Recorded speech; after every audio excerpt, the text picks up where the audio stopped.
ጤና ይስጥልን ውድ የፕሮግራማችን ተከታታዮች ያላችሁት አጀብ የዩቲዩብ ቻናላችን ላይ ነው። በተለምዶ ዱባይ እያለን የምንጠራት ሀገር የአንድ ሀገር አንድ ከተማ መሆኗን ስንቶቻችን እናውቃለን? ዛሬ ወደ አረቡ ምድር ተጉዘን የሰባት ፌዴሬሽኖች ሀገር ስለሆነችው ስለ ዩናይትድ አረብ ኤምሬት አስደናቂ ነገር እናስቃኛችኋለን። እስከ ዝግጅታችን ፍጻሜ ድረስ አብራችሁን ሁኑ።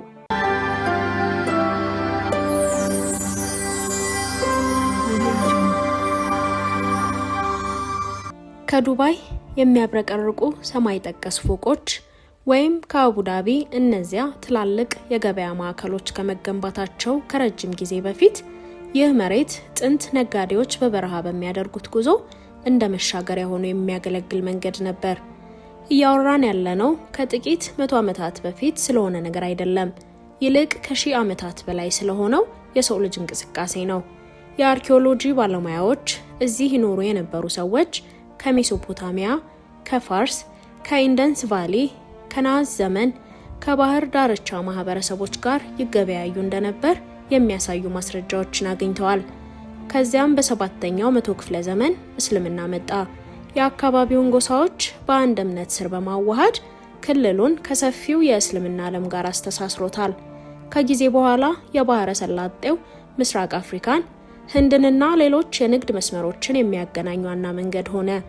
እንዲሁም ኢኮኖሚያቸው በአሳ ማጥመድ፣ እርሻ፣ የተምር ንግድና ከሁሉም በላይ ደግሞ እንቁ በማውጣት ላይ የተመሰረተ ነበር። እንቁ ማውጣት አስደሳች ነገር እንደሆነ ታስቡ ይሆናል። ነገር ግን እንደዚህ አልነበረም። እንደ እውነቱ ከሆነ እጅግ አድካሚና አደገኛ ነበር። ወንዶች ለወራት ትንፋሻቸውን ይዘው የባህር እንቁዎችን ይፈልጉ ስለነበር አንዳንድ ጊዜ ትንፋሻቸውን ለረጅም ሰዓት ከመያዛቸው የተነሳ ህይወታቸው ያልፍ ነበር። ነገር ግን ለዘመናት በባህር ዳርቻ ላይ ለተመሰረተው ህይወታቸው የጀርባ አጥንት ሆኖ ቆይቷል። ከዚያም በ1500ዎቹ የፖርቹጋል መርከቦች የንግድ መስመሩን ለመቆጣጠር በባህረ ሰላጤው ውሃዎች ላይ ብቅ አሉ። ነገር ግን ብዙም አልዘለቁም፣ ምክንያቱም ፋርሳውያን ወደዚያው ገብተው ነበረ። ከነሱ በኋላ ደግሞ እንግሊዛውያን። ከዚያም በ1930ዎቹ ባልታሰበ አደጋ ተመቱ። ታላቁ የኢኮኖሚ ድቀት የቅንጦት ዕቃዎችን ፍላጎት አወረደው። ጃፓን ባህላዊ እንቁዎችን ማስተዋወቋ ደግሞ ችግሩን የበለጠ አባባሰው። በአንድ ሌሊት ገበያው ተንኮታክቶ የአካባቢው ማህበረሰብ ችግር ውስጥ ገባ። ሰዎች በህይወት ለመቆየት ሲሉ ወደ አሳ ማጥመድ፣ የቴምር እርሻና ንግድ ስራቸው ተመለሱ። ከዚያም በ1958 በኢኮኖሚያቸው ውስጥ ትልቅ ለውጥ የሚያመጣ ነገር ተከሰተ። በአቡዳቢ የነዳጅ ዘይት መገኘት ሁሉንም ነገር ቀየረው። በ1962 ወደ ውጭ መላክ ሲጀምሩ ገንዘብ ይጎርፍ ጀመር። መንገዶች፣ ወደቦች፣ ሆስፒታሎች፣ ትምህርት ቤቶች በፍጥነት መገንባት ጀመሩ። ከዚያም ዱባይም በ1966 የነዳጅ ዘይት አገኘችና የስልጣኔውን ዓለም ተቀላቀለች። ይህ በእንዲህ እንዳለ ብሪታንያ በ1968 ባህረ ሰላጤውን ለቃ እንደምትወጣ አስታወቀች። ይህም የባህረ ሰላጤው ሀገራት እቅድ ለማውጣት እንዲተጉ አደረጋቸው። የአቡዳቢ፣ ዱባይ፣ ሻርጃ፣ አጅማን፣ ኡሙ አልቆይንና ፉጃይራህ የግዛት ገዢዎች እየተሰባሰቡ መነጋገር ጀመሩ። እናም ታህሳስ 2 1971 6 መሪዎች ተሰባስበው የተባበሩት አረብ ኤምሬትስን መሰረቱ። ከጥቂት ወራት በኋላ ደግሞ በ1972 ራስ አልቃይማህ ተቀላቀለ። ሁሉንም ነገር የመሩት ሼክ ቢን ዛይድ ቢን ሱልጣን አልናህያን ሲሆኑ እስካሁን ድረስ ሁሉም ሰው በከፍተኛ አክብሮት የሚያወራላቸው መሪ ናቸው። በሼክ ዛይድ ዘመን የነዳጅ ሀብት ሀገሪቷን ቀይሯታል። ይህም ማለት ባህልና ወጋቸውን ሳይለቁ ዘመናዊ መሰረተ ልማት፣ ዓለም አቀፋዊ የጥራት ደረጃን የሚያሟላ የጤና አጠባበቅ፣ ትምህርት፣ ሁሉም አይነት ስራዎች ተሰሩ። ታዲያ የዛሬዋ የተባበሩት አረብ ኤምሬትስ ምን ትመስላለች? ዛሬ ላይ የተባበሩት አረብ ኤምሬትስን በአረቢያ ባህረ ገብ መሬት ምስራቃዊ ዳርቻ ላይ ታገኟታላችሁ። የሰባት የተለያዩ ኤምሬትሶች ፌዴሬሽን ብትሆንም እያንዳንዳቸው የራሳቸው የሆነ ስብዕና ያላቸው ሲሆን ሁሉም ተመሳሳይ የሆነ የባህልና የዘመናዊነት ድብልቅ አላቸው። ከሁሉም ሰፊዋ አቡዳቢ ከጠቅላላው የሀገሪቷ ስፋት ከ3/4 በላይ የሚሸፍን በነዳጅ የበለጸገ ግዙፍ መሬት አላት። በአንድ ወቅት ከነበረው ማለቂያ ከሌለው አሸዋ ወደሚያብረቀርቁ ሰማይ ጠቀስ ህንፃዎች የተለወጡበትና በረሃው ከባህር ጋር የሚገናኝባት ከተማ ናት።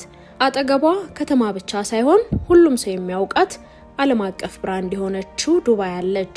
በአዲሱ ሻካራ የሳንዳም ባህረ ገብ መሬት ግርጌ ላይ ትገኛለች። ዓለም አቀፍ ደረጃውን የጠበቀ የንግድ የፋይናንስና የጉዞ ማዕከል ነች። የተባበሩት አረብ ኤምሬት በመቶዎች የሚቆጠሩ ለወደፊቱ የተነደፉ የሚመስሉ ሰማይ ጠቀስ ህንፃዎች ላይ የተቀመጡና የተደራጁ ዓለም አቀፍ ኩባንያዎች መገኛ ናት። ከዚያም ትናንሾቹ ኤምሬቶች ሻርጃ፣ አጅማን፣ ኡሙ አልቆይንና ራስ አልቃይማህ አሉ። ሁሉም በሰሜን አቅጣጫ ወደ ኢራን በሚመለከተው ባህረ ገብ መሬት ላይ የሚገኙና የሆርሙዝ ስትሬትን የሚሸፍኑ ሲሆን ይህም በፋርስ ባህረ ሰላጤና በኦማን ባህረ ሰላጤ መካከል ያለው ጠባብ በር ነው።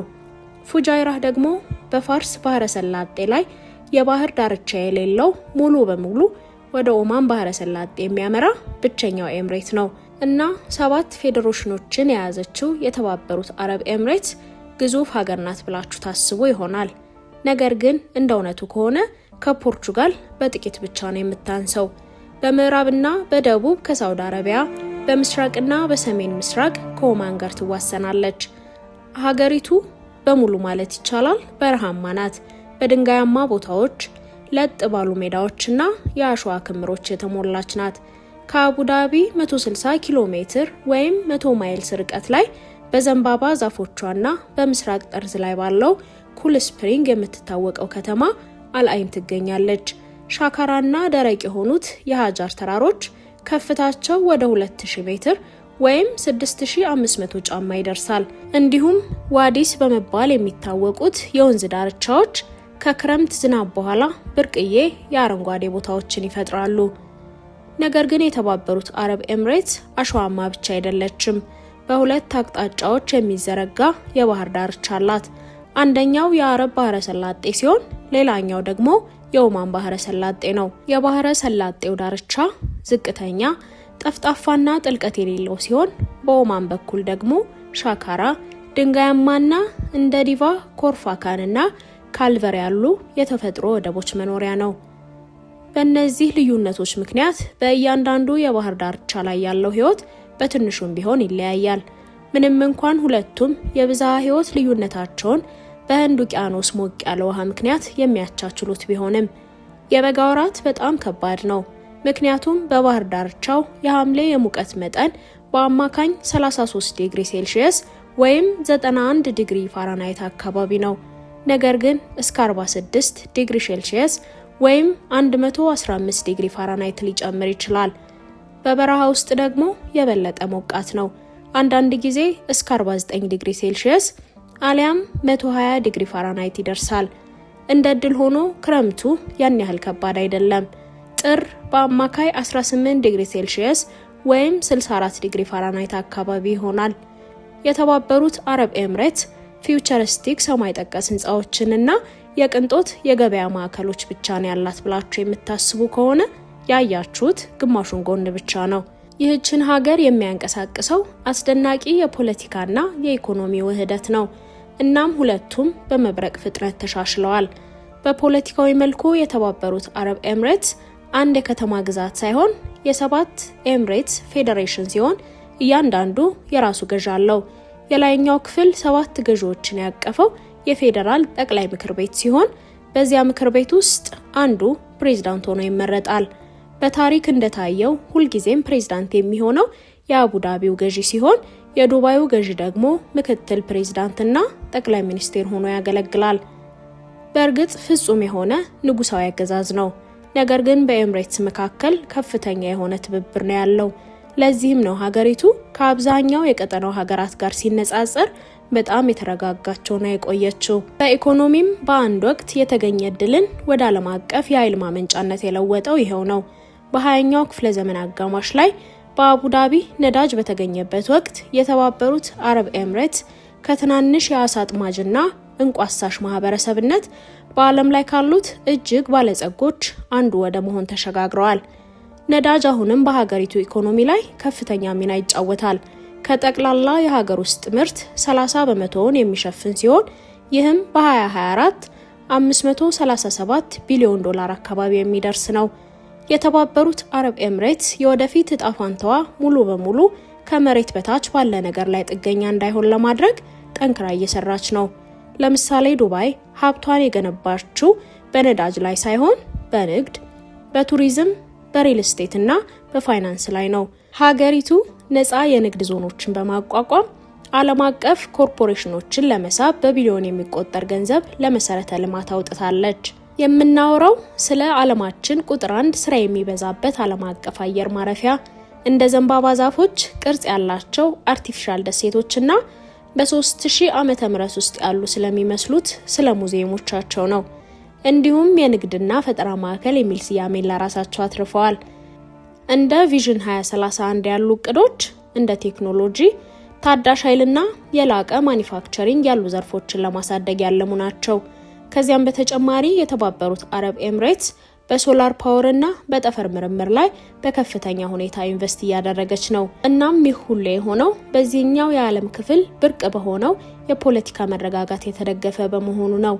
አመራሩ ተግባራዊ፣ ለውጭ ኢንቨስትመንት ክፍትና በዓለም አቀፍ አጋርነት ረገድ በጣም ስትራቴጂካዊ የሆነ መልካም ስም ገንብቷል። የ2020 የዱባይ የኤክስፖ ዝግጅትን በማስተናገድም ሆነ ክልላዊ ግጭቶችን በማስታረቅ የተባበሩት አረብ ኤምሬትስ ዓለም አቀፍ ሚና መጫወት ትወዳለች። እናም እስካሁን ድረስ ይህን ኃላፊነት በሚገባ እየተወጣች ነው። ስለዚህ በሚቀጥለው ጊዜ የተባበሩት አረብ ኤምሬትስ ረጃጅም ህንፃዎችና የቅንጦት መኪኖች ብቻ የሚገኙባት ሀገር መሆኗን ስታስቡ የተፈጥሮ ሀብቶችን ወደ ዘላቂ ተጽዕኖ እንዴት መቀየር እንደሚቻልና ፖለቲካና ኢኮኖሚ በጥቂት 10 ዓመታት ውስጥ አዲስ ብሔራዊ ማንነት ለመገንባት እንዴት እጅ ለእጅ ተቀናጅተው ሊሰሩ እንደሚችሉ የተረዳ አእምሮ ውጤት መሆኗን አስታውሱ። ይህ ለውጥ ደግሞ በኢኮኖሚና በፖለቲካ ብቻ የተወሰነ አይደለም፣ በዕለት ተዕለት ህይወትም በግልጽ ይታያል። ለመጀመሪያ ያህል ሀገሪቱ ቀጠናውን በአንዳንድ ትላልቅ ማህበራዊ ለውጦች እየመራች ነው። ስለ ጋብቻና ስለ ሴቶች ስራ ያላቸው አመለካከት በጣም ተለውጧል። መንግስትም የሴቶችን አቅም ለማሳደግ በንቃት ይሰራል። ዛሬ ግማሽ ያህሉ የኤምሬት ሴቶች በተለያዩ ስራዎች ላይ ይገኛሉ። ይህም ከጥቂት 10 ዓመታት በፊት ከነበረው አንጻር ትልቅ እድገት ነው። አሁንም የተባበሩት አረብ ኤምሬትስ ከየት እንደመጣች አልረሳችም።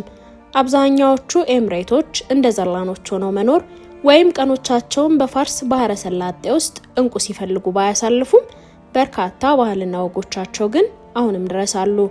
ለምሳሌ አብዛኛው ሙስሊም አሁንም እንደ ኢድ አልፈጥርና ኢል አልአድሃ ያሉ ዋና ዋና የእስልምና በዓላትን ያከብራሉ። ባህላዊ አለባበስ ደግሞ የሴቶች የዕለት ተዕለት ህይወት አካል ነው። በልዩ ዝግጅቶች ላይ ጌጣጌጥ ማድረግ የማይቀር ነው። ወንዶች ብዙውን ጊዜ በበጋ ወቅት እስከ ቁርጭምጭሚት የሚደርስ ርዝመት ያለው ካንዱራ የሚባል ልብስ ይለብሳሉ። የራስ መሸፈኛቸው ጉትራ ሲሆን አንዳንድ ጊዜ ነጭ፣ አንዳንድ ጊዜ ደግሞ ነጭና ቀይ ነው። ከዚያ ደግሞ ምግቡ አለ። እውነቱን ለመናገር በጣም ጥሩ ክፍል ሊሆን ይችላል።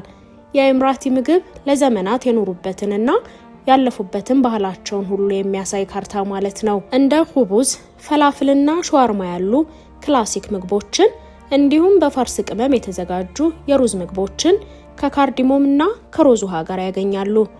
በአካባቢው ተወዳጅ የሆነው ማክቡስ በዶሮ በግ ወይም ማሳ በተቀመመ ሩዝ ከደረቀ ሎሚ ጋር የሚቀርብ ነው። እዚህ አካባቢ በግና ዶሮ ተወዳጅ ናቸው። ትኩስ ቴምር፣ ሎሚና ጠፍጣፋ ዳቦ ወይም ኩቡዝ የዕለት ተዕለት ምግቦች ናቸው። የጥበብና የባህል ውጤቶችም በየቦታው ይገኛሉ። የሸክላ ስራ፣ ሽመናና የብረት ስራ የድሮ የእጅ ዘዴዎችን ጠብቀው አቆይተዋል። የተባበሩት አረብ ኤምሬትስ ጥሩ የባህል ዝግጅት እንዴት ማዘጋጀት እንዳለባትም ታውቃለች። የሻርጃህ የበረሃ ቲያትር ፌስቲቫልን ወይም በአቡዳቢና ሻርጃ የሚደረጉ ዓለም አቀፍ የመጽሐፍ ትርኢቶችን ተመልከቱ። እንደ አቡዳቢና የዱባይ ሙዚየም ያሉ ሙዚየሞች ታሪክን ሕያው አድርገው ያስቀጥላሉ። ዘመናዊ ጥበብና ዲዛይን ደግሞ ሀገሪቱን ወደፊት እንድትራመድ ያደርጋታል። በተባበሩት አረብ ኤምሬትስ ስፖርት ትልቅ ጉዳይ ነው። እግር ኳስ ብሔራዊ ልክፍት ልትሉት ትችላላችሁ። ነገር ግን እንደ ፈረስ ጉግስ፣ የግመል ሽቅድድምና የፋልከን ውድድር ያሉ ተወዳጅ ባህላዊ ስፖርቶች አሁንም ድረስ አሉ። እና የተባበሩት አረብ ኤምሬትስ በተለይ በአቡዳቢ ፎርሙላ 1 ግራንድ ፕሪክስ በዓለም አቀፍ ደረጃ በጎልፍና ቴኒስ ውድድሮች እንግዳ አይደለችም። የሚገርመው ነገር የብሔራዊ የእግር ኳስ ቡድኗ በ1990 ለዓለም ዋንጫ ደርሶ ነበር። የአቡዳቢ የአል አይን ክለብ በአንድ ወቅት በዓለም አቀፍ የፍጻሜ ጨዋታ ላይ ከሪያል ማድሪድ ጋር ተገናኝቷል። የተባበሩት አረብ ኤምሬትስ የቅርብ ጊዜ ሀገር ልትሆን ትችላለች። ነገር ግን አስደናቂ ባህሏ፣ የጥንቱና የአሁኑ ድብልቅ ውጤት፣ ረጃጅም ሰማይ ጠቀስ ፎቆቿ ከዘመናት በፊት የነበሩ ባህሎችንና ወጎችን የሚያጋሩበት መድረካቸው ሆኖ በየቀኑ በኩራት ይከበራል።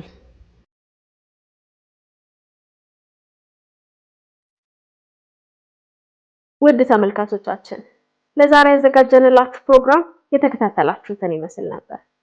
ዝግጅታችንን ከወደዳችሁት እንደተለመደው ላይክ እና ሼር ማድረግ አትርሱ። ሐሳብ አስተያየቶቻችሁን ደግሞ በኮሜንት መስጫው ስር አጋሩ። በቀጣይ በሌላ ፕሮግራም እንገናኛለን። እስከዚያው መልካም ጊዜ